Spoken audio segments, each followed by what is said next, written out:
I was fascinated by the tree for that reason, and that it was round the world, um, that it had this very edible fruit, and then I knew too that it had been used in a lot of wooden building in Europe that I was fascinated by, because it was kind of something that was a highly skilled thing, largely done by people who couldn't read or write.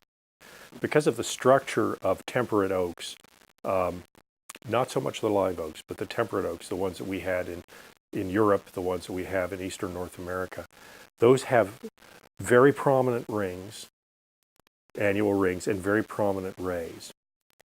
So you could, even with a stone axe, by using those as your guide, be able to split wood out down to very, very narrow diameters in a way that you could not probably with any other tree in the forest that was common in the forest.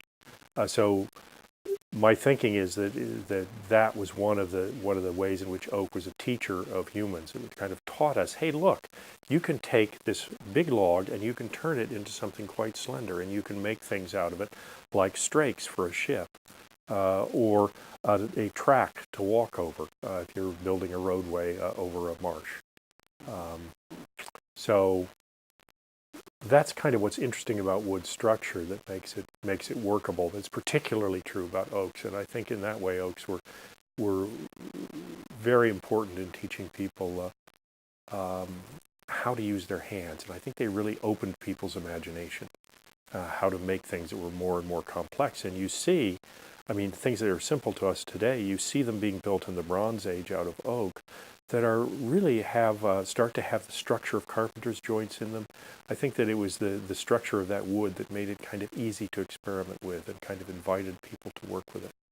So if you're splitting oak, I mean, you're just going to use a metal wedge, right? But if you stick that wedge in a ray and whang it in, you're going to get a nice big opening right away.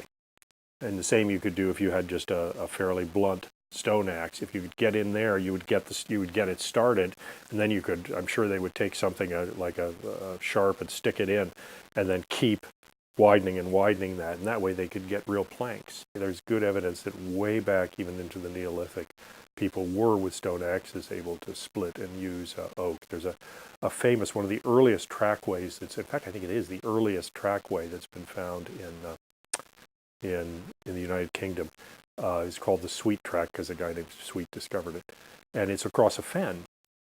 And people used poles to kind of make a support for it underwater, poles that they set in an axe. And then on top of those, they set planks of oak. So they were able to make oak planks, and this is like 30 some odd hundred BC, 1000 BC, 3000. I can't remember the exact date, but older than 3000 BC.